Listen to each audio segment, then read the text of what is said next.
приветствую смотрящих. Недавно Team Spirit победили на Day International 2023. Их можно было бы поздравить, если бы не одно но. В финале турнира против команды Гладиаторов они выступали не настоящим составом Team Spirit. Те, кто смотрел International, заметили, что Valve на протяжении турнира использовали графику дополненной реальности, так называемый AR.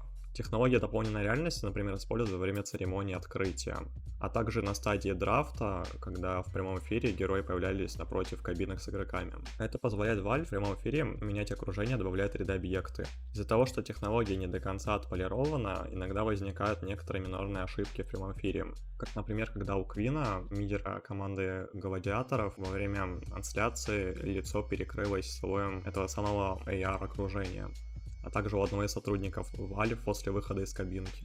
По почте со мной связался аноним, он прислал мне набор видеофрагментов International до обработки AR-технологий, чтобы осветить это все перед Dota комьюнити и показать им правду. После финала International в интернете расфорсили информацию, что якобы Ятора перед финалом постригся на лысо, но на самом деле это не так. Из-за технической неполадки в прямом эфире с дополненной реальностью у всех зрителей на экране появилась часть настоящей головы игрока, который заменял Ятора в финале. Тут и пояснять не надо, что это за прическа, 12 сверху и 3 по бокам. К тому же вы только прислушайтесь к тому, как начала кричать толпа, когда увидела того самого подставного игрока Team Spirit на первой позиции.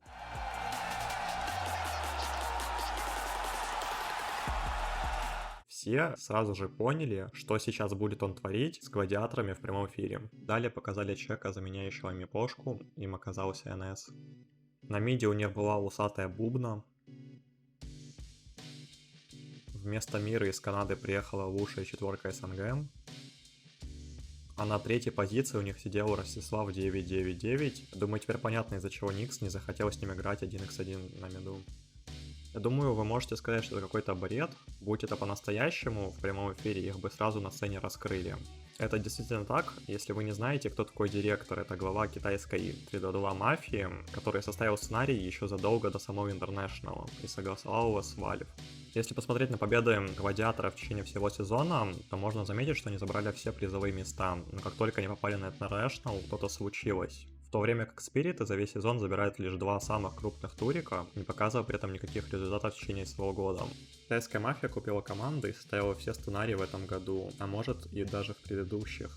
К тому же Спириты прошлись по верхней сетке без единого поражения, отдав всего 2 карты за весь International. Если этого тоже недостаточно, то можно заметить на следующем фрагменте, как Aloha Dance, который заменяет игрока крутой позиции Миру, показывает странный жест игрокам гладиаторов. Он напоминает им, что директор удерживает их семьи в подвалах Шанхая, как подстраховку на случай, если те попытаются нарушить его планы, а также напоминает, что за ними следит верхушка 322 мафии. Если вы думаете, что только 5 игроков были заменены, то вы глубоко ошибаетесь, ведь еще есть фрагмент, который я получил из письма от анонима, который показывает, что героев на тех 3 картах пикал не Айра, тренер команды Team Spirit, а Дахак. Вы действительно могли подумать, что Айрат смог бы перепикать ГГ 2 карты подряд? Также в ходе матча, вот тут на экране трансляции, звукорежиссеры не успели и пропустили один момент. Момент крика во время рампейджа на Войде. BKB on the second life, they do manage to get another pick here on his celeries. He tries to jump forward. They've got nothing left in the tank on Gaming Gladiators. They are all going to fall. They're going to throw their damage around. The Chiefs actually getting popped as Collapse got a little bit low, but into the fountain Morrow goes. He's a rampage, maybe a double. No, they're Вы думаете, Ятора смог бы вот так кричать через звуконепроницаемую кабинку на весь зал?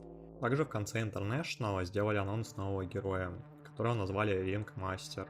Однако информация про которого была еще 3 года назад, задолго до этого International. За это время успели выйти минимум 5 различных героев. В ходе разработки Valve называли этого героя как Puppet Master, что переводится как кукловод. А название Рингмастер обозначает персону, которая представляет артистов в цирке. Анонс кукловода или же рингмастера решили сделать в конце именно этого International. Совпадение это, или же китайская элита таким образом показывает свою безнаказанность. Решать только вам. Надеюсь, после этого видео Антону Дурачеву возместят его призовые, нечестно отобранные, чтобы он смог купить себе фрукты, ягоды, а также наконец-то микроволновку.